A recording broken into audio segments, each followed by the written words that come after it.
Lalu yang kedua zikir hakikat. Jadi zikir syariat lalu zikir hakikat. Zikir hakikat itu dimaknani zikirnya. Misalnya contoh ya, ini contoh la ilaha illallah, ini contoh ya. Misalnya ada orang sakit kepala, ini contoh, si fulan sakit kepala. Lalu zikirnya la ilaha illallah itu zikirnya gini kan. Nah, jadi tadi saya kembali lah. Jadi ketika seseorang itu mengalami psikosomatis, sebenarnya yang problem kan alamul batinnya. Alamul batin atau bawah sadarnya. Sehingga zikir itu harus masuk ke dalam. Lah, masuk ke dalam itu caranya dihayati. Nah, psikosomatis itu kalau bahasa sufinya penyakit ain. Salah satu tanda orang vibrasinya positif itu kalau deket bayi, bayinya senang. Kalau di dalam bahasa tasawuf itu vibrasi positif itu yang disebut berkah itu loh kan. Berkah itu vibrasi positif. Maka zikir ma'rifat. Dan itu tidak bisa kita ikhtiari. Ikhtiar manusia hanya di dua ini, yaitu zikir syariat dan zikir hakikat. Syariatnya tenanan zikir, misalnya duduknya lama, ambil air wudhunya dan lain sebagainya, itu secara syariatnya. Nah, secara hakikat memberi makna paling sederhana nafi isbat.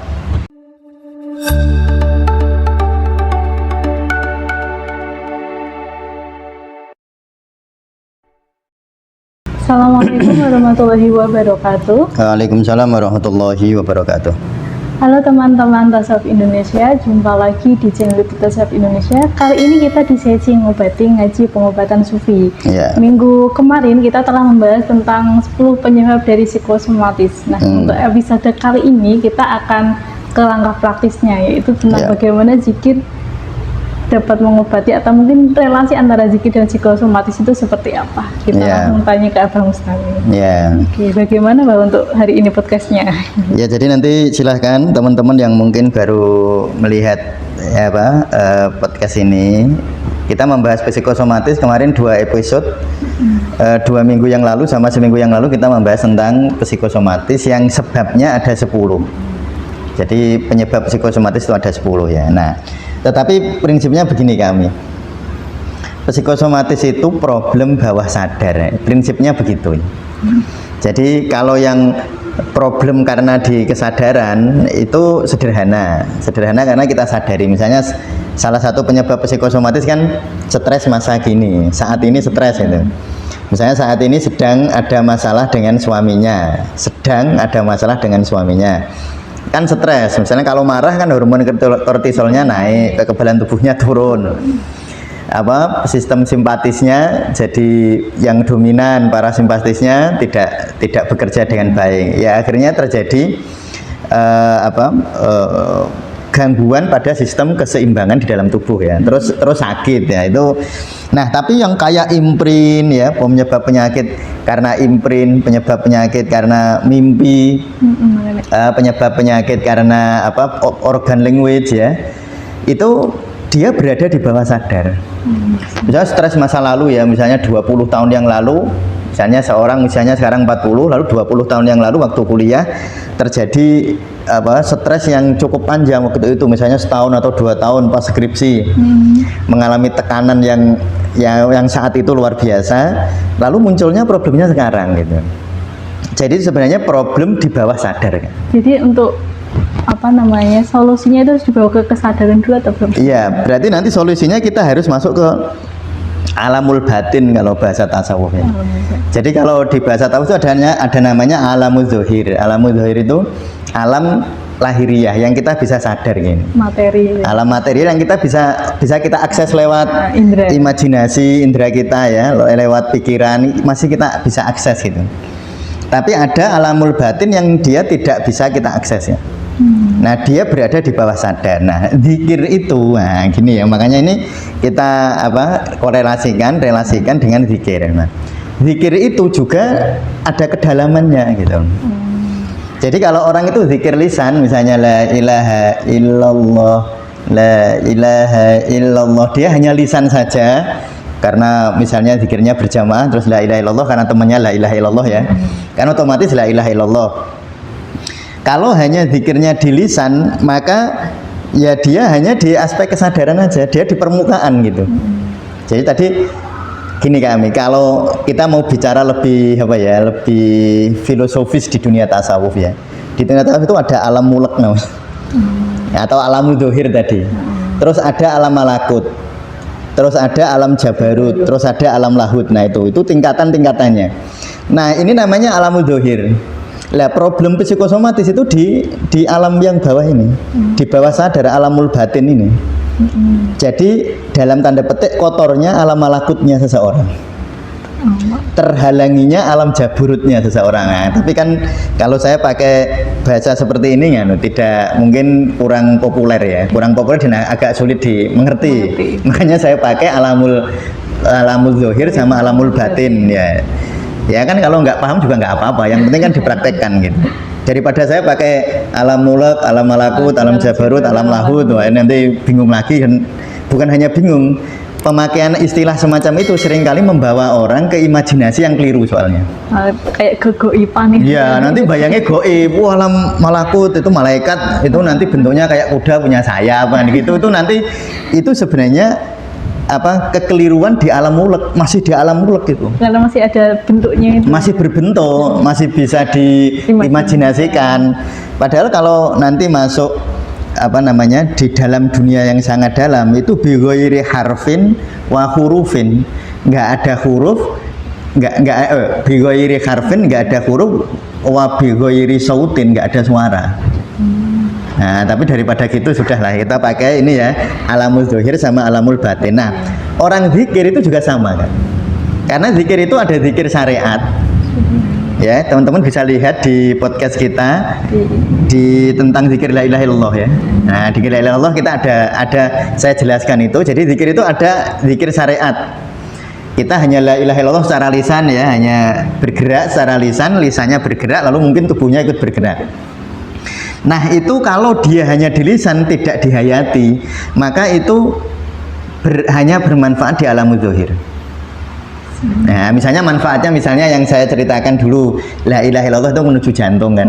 Kan lam itu efeknya ke jantung, fathah efeknya ke jantung.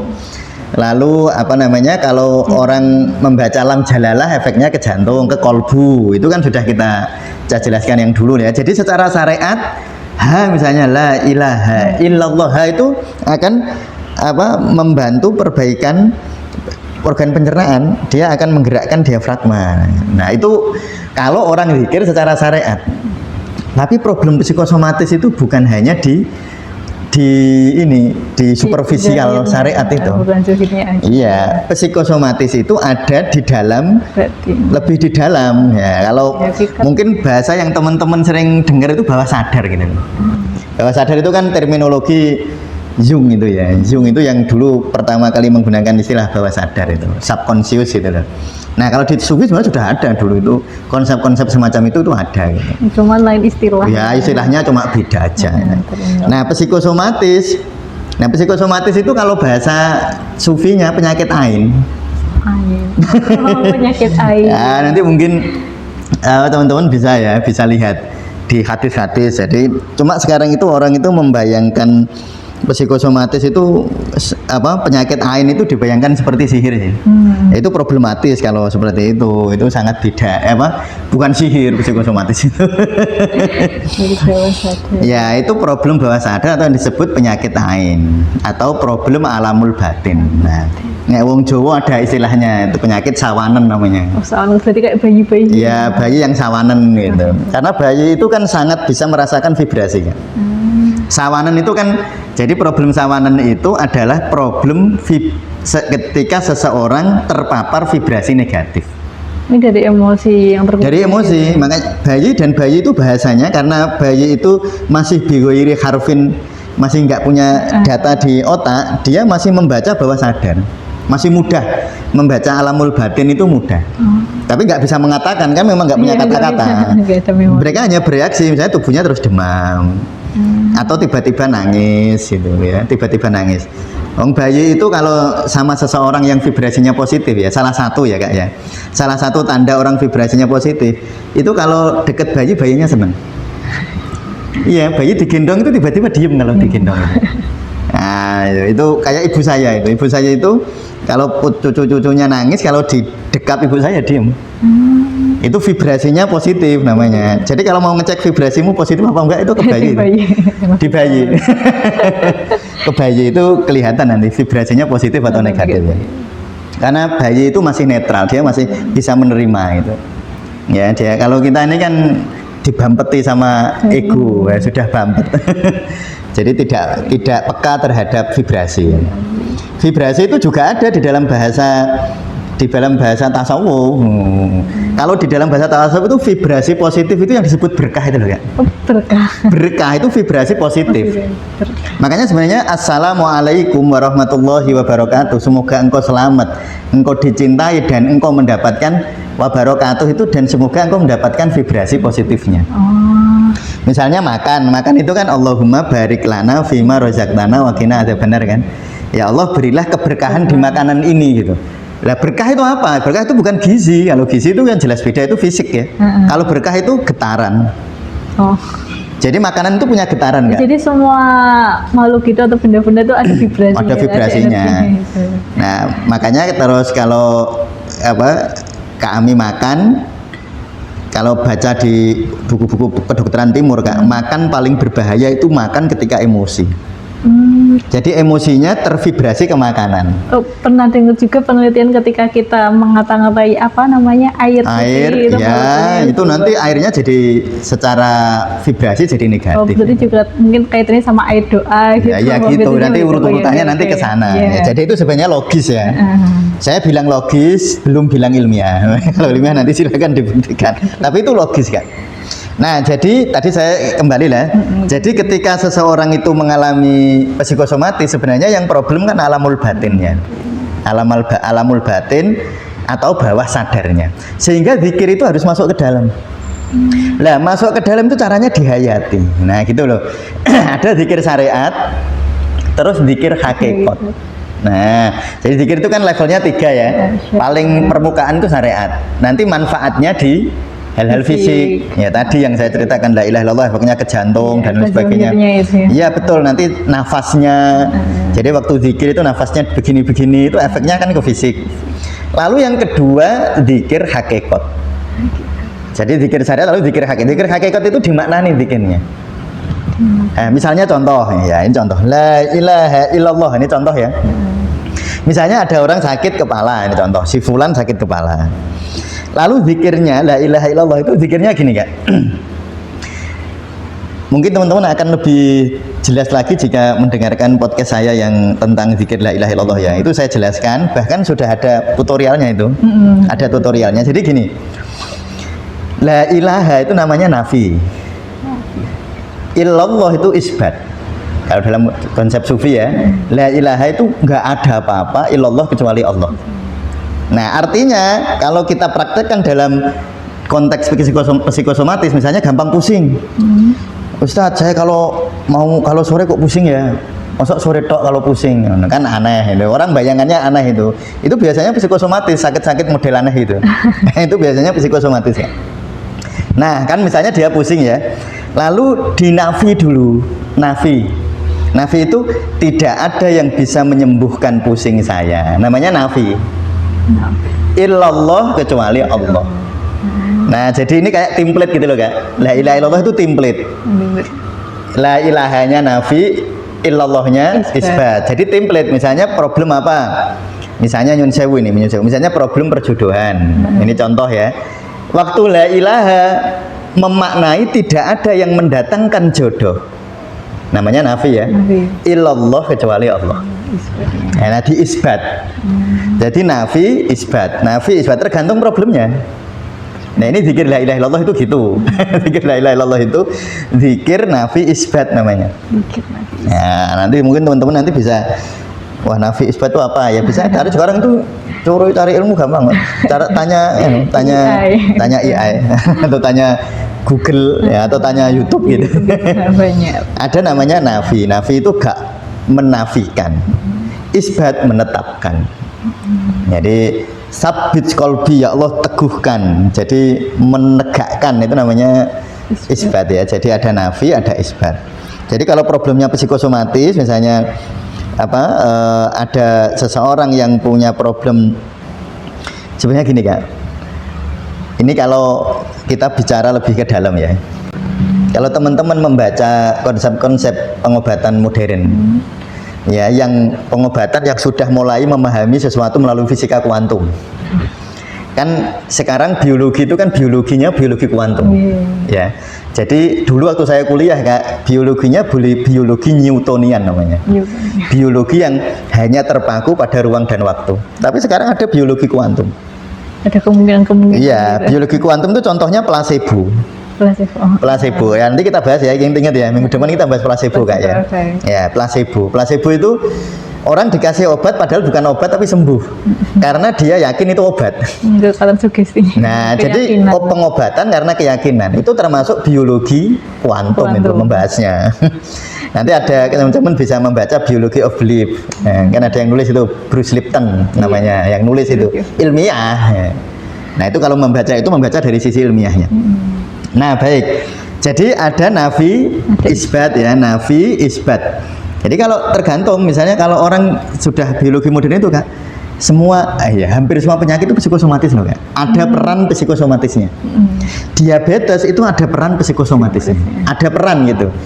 Saya tidak atau belum ya, minimal belum berani mengatakan bahwa itu murni psikosomatis, saya nggak berani, belum berani gitu. Tetapi bahwa ada peran psikosomatis itu yes ya. Jadi misalnya orang diabetes itu lalu ternyata ada problem vibrasi negatif ya. Nah, itu bisa makin parahnya makin cepat gitu. Parahnya makin cepat gitu. Termasuk hipertensi, termasuk macam-macam. Ya, penyakit-penyakit apalagi cancer ya, penyakit kanker itu sebenarnya psikosomatis itu. Autoimun. Ya, penyakit autoimun apalagi itu. Nah, itu sebenarnya problem-problem apa psikosomatis ya. Nah, jadi misalnya kayak kemarin ya ada pasien tuh Kak dari Kalimantan ya, datang ke tempat kita. Anak pertamanya psikosomatis autoimun, anak keduanya autoimun juga. Nah, ini pertanyaannya apakah itu keturunan? Ya mungkin ya, namanya hipotesanya mungkin. Atau yang kedua karena vibrasi. Ya, karena psikosomatis sebenarnya. Nah, itu bisa. Nah, jadi kembali lagi ke tekniknya. Jadi kalau teman-teman misalnya punya problem psikosomatis berupa saya kalau pagi kok mual. Kalau bangun tidur kok mual. Itu sampean waktu zikir la ilaha tidak ada yang menyembuhkan mual saya illallah kecuali Allah. La ilaha illallah, la ilaha illallah. Waktu la ilaha illallah itu sambil dihayati, enggak ada yang bisa menyembuhkan mual saya kecuali Allah. Tetapi konsekuensi orang zikir, nah ini loh, kan kadang-kadang orang nggak paham itu gini kan. Kadang-kadang orang zikir itu kan ucapannya ngomong gini, tidak ada yang menyembuhkan kecuali Allah. Terus kalau nggak sembuh dia marah. Itu namanya nggak la ilaha illallah. Iya, nggak isbatnya nggak mantap. Ya, jadi la ilaha illallah itu maksudnya itu terserah Allah, maksudnya itu gitu. Lo nggak ada yang menyembuhkan kecuali Allah, ya terserah Allah gitu maksudnya. Cuma kadang-kadang terus orang protes ya ke saya. Saya sudah bikin la ilaha illallah kok nggak sembuh ya Ustadz ya. Ya memang yang menyembuhkan Allah, kalau Allah nggak berkehendak ya nggak sembuh. Gitu. Terus dia jadi marah lah, itu namanya nggak la ilaha illallah. Sebenarnya dia menuhankan dirinya, coba dikamuflase seakan-akan menuhankan Allah dengan ucapan la ilaha illallah. Padahal dia menuhankan dirinya.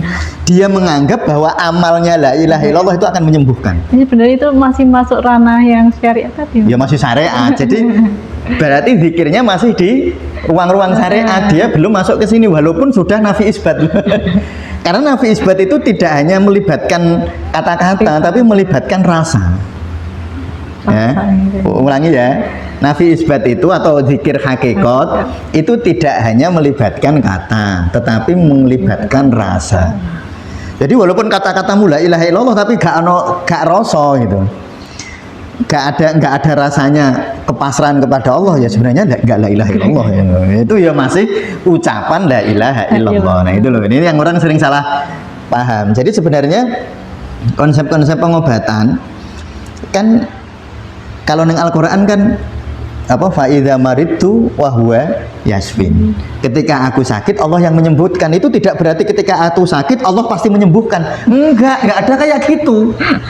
Yang ada di dalam Al-Quran ketika aku sakit Allah yang menyembuhkan. Jadi kalau sembuh itu karena Allah. Tetapi jangan langsung kalau aku sakit pasti Allah menyembuhkan saya. Itu menurut kamu kalau kayak gitu.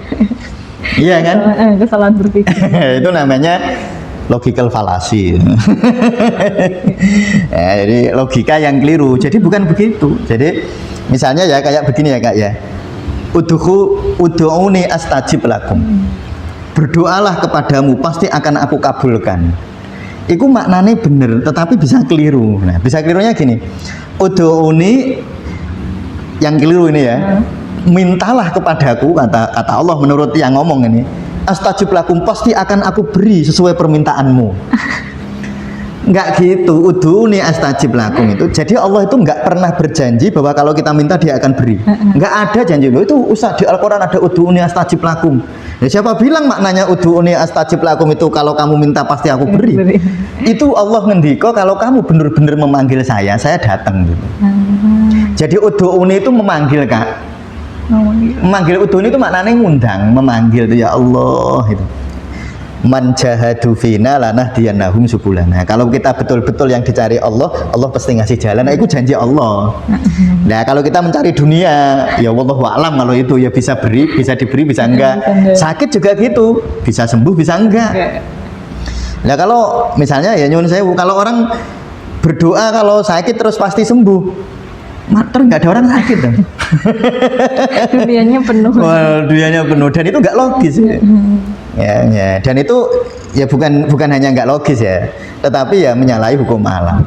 Ya, jadi memang Allah itu kalau kamu meminta ya bisa saya beri bisa tidak. Tapi yang kamu cari aku pasti datang. Itu loh janjinya Allah, udhuni astajib lakum. Termasuk zikir la ilaha illallah itu ya begitu Kak.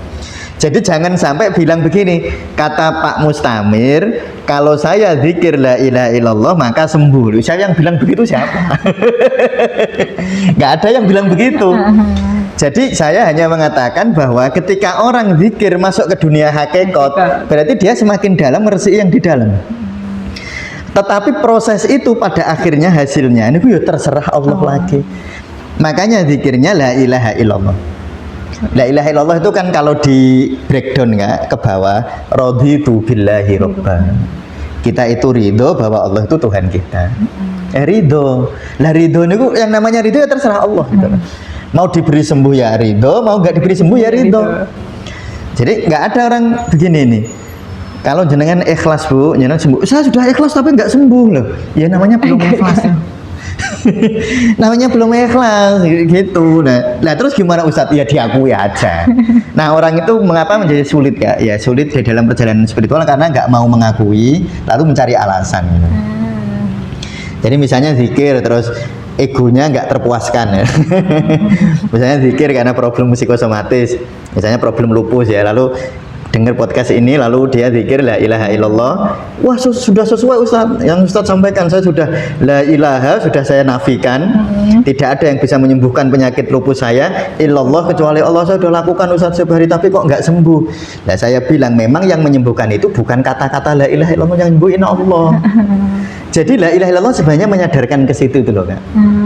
Makanya kalau kami belajar di 200 jam Sufi Healing, tujuan Sufi Healing itu bukan sembuh. Nah, itu yang harus dipahami.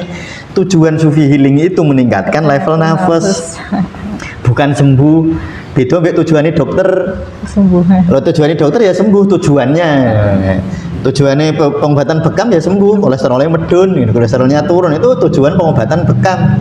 Tapi kalau Sufi Healing nggak ada tujuannya gitu. Sufi Healing itu meningkatkan level nafas ya, yang mungkin dari amaroh meningkat ke lawamah, ke mulhamah, ke mutmainnah, rodiyah, mardiyah, kamilah. Nah itu gitu tujuan Sufi Healing. Jadi makanya saya selalu bolak-balik saya sampaikan, terutama yang calon-calon praktisi Sufi Healing itu, jangan terjebak berpikir yang bergeser dari tauhid. Terjebak itu kudu mari gitu loh ya. Harus sembuh. Ya, siapa yang nyuruh? Memang kita Tuhan? Enggak lah. Kan banyak ya orang datang ke klinik kita ya Kak ya. Terus kalau berobat ke Mbah, ke Ustadz pasti sembuh gak? Kalau saya aja sakit gitu. Nggak ada jaminan kayak gitu itu. Nah bahwa proses pengobatan, makanya kita kan sering berbicara tentang hikmah sakit ya. Kan hikmah sakit kan banyak.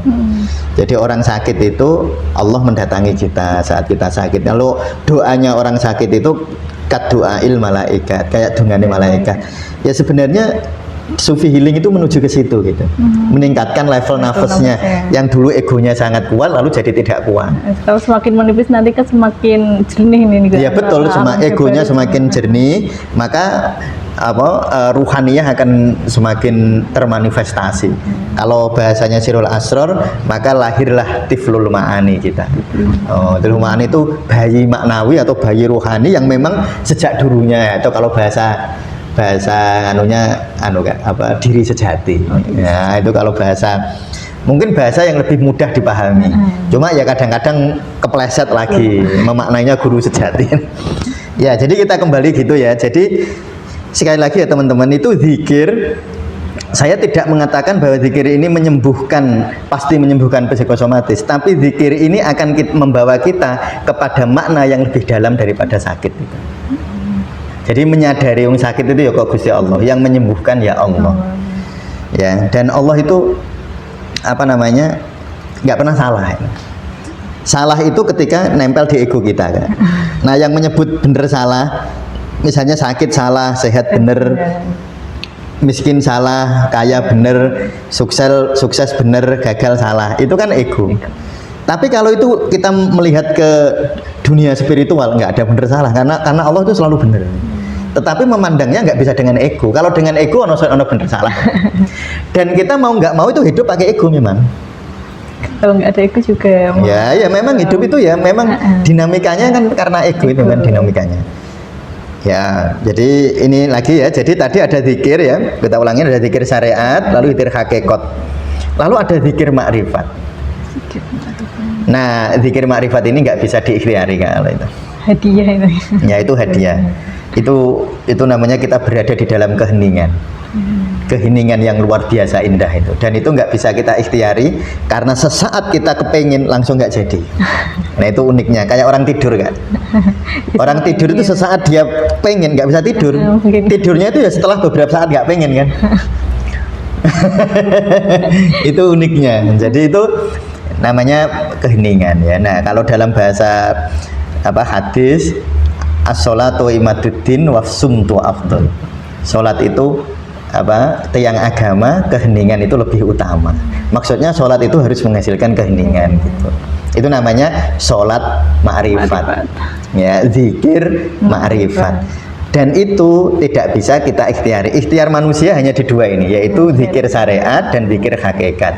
Syariatnya tenanan zikir, misalnya duduknya lama, ambil air wudhunya dan lain sebagainya, itu secara syariatnya. Nah, secara hakikat memberi makna paling sederhana, nafi isbat.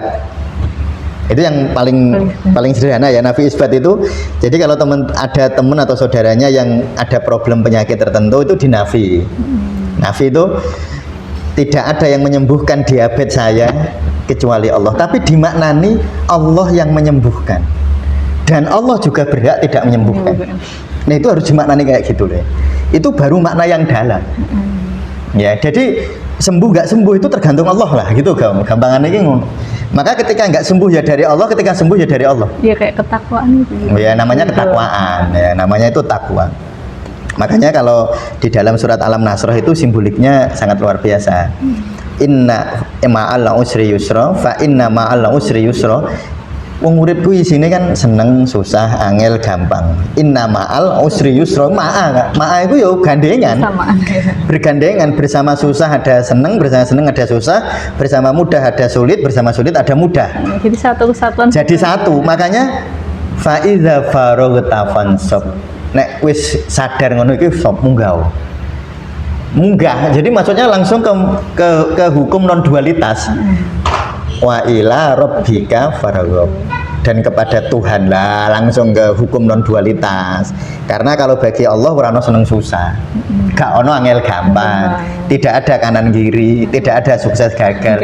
Semuanya hanya keindahan belaka. Nah, itu namanya memaknai zikir la ilaha illallah itu nanti di situ. Sehingga sakitnya sesuai dengan tujuan terapi tasawuf, meningkatkan level nafas. Ini nanti disembuhkan oleh Allah, tentu kita syukuri dengan syukur yang luar biasa. Ya, saya kira gitu ya, Kak. Oke, terima kasih Nggak Abah untuk podcast hari ini. Untuk minggu depan nanti kita akan bahas tentang Placebo. ya. Ya, placebo dan nocebo. Ya.